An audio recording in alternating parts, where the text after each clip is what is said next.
I speak as Information Commissioner. I represent my office, the ICO, here in the UK as a data protection authority. I do not speak for Her Majesty's government, and frequently we find ourselves on different sides of the debate. There are clearly all sorts of interesting things going on politically. I say nothing about that. I'm just talking about ICO engagement with this very important process.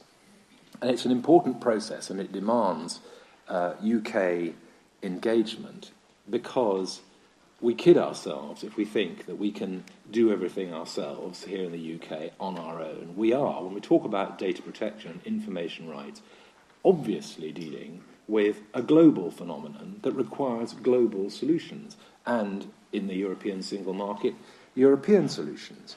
And we can't find those on our own. So UK engagement with this process is absolutely essential. And I think the UK perspective is also valuable, because we need to modernise the rules governing data protection, which have clearly outgrown the framework of the directive, which is now very nearly 20 years old.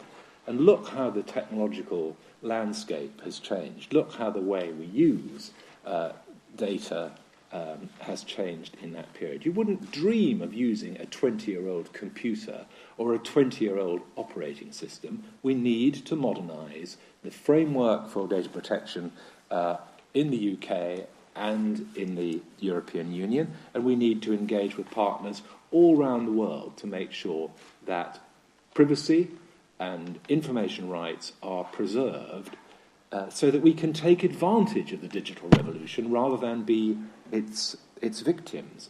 So I'm absolutely in support of the drive to get this thing done for 2015. The wonderful thing about 2015 is that there are 12 long months. So when you say for 2015, you don't necessarily mean the 31st of December 2014, which I think is unrealistic, but to see the completion of the digital single market in Europe during 2015 means that the Parliament and the Council and the Commission have got to come to an agreement, and they've got to get on with it. We have to see this in a wider perspective. We can't pull up the drawbridge, either a British drawbridge or a European drawbridge, when we're dealing with global players. And a very important part of what we're discussing is also what will go on in the international conference in the autumn, where we're working hard to get agreement on a framework for international enforcement coordination, where we don't have exactly the same system all around the world, but nevertheless systems have got to be able to talk to each other to get results for citizens and consumers, whether in the UK or in the European Union or wherever. Now, I'm in support of the drive to get this thing done, but I stress that the ICO view is that the legislation which finally emerges from the trialogue must be practical, must be doable. It's not just a question of passing a law, because when you pass a law, you don't actually do anything. You've just passed a law. So the question is, what law, what detail? And the devil, as they say, is in the detail.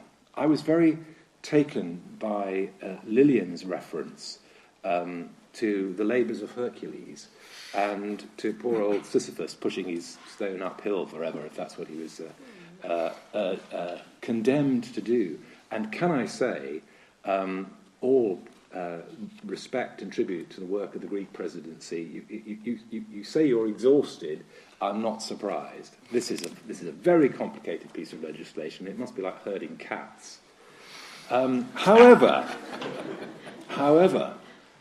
since we are in the groves of academe, I think the relevant figure from classical mythology is not Hercules and not Sisyphus, but it's Procrustes. Remember, he was the one who had the iron bed, and he believed in a one-size-fits-all policy where if you were not big enough for the bed, you were stretched, and if you were too big for the bed, you had various limbs cut off to make sure that you fitted the bed. And I think the danger that we will land up with a piece of legislation which is so detailed and so prescriptive that in the name of consistency, which is a laudable aim, in the name of consistency, we'll achieve something which is not doable because the legislation has been so concerned to pin down precisely what will happen in this circumstance, that circumstance, and that circumstance. And it begins to raise questions of what's doable, not just for data controllers and data processors, but for the data protection authorities who are, under the legislation as currently proposed, charged with carrying out a whole series of specific processes and approvals in a way that I don't think is credible.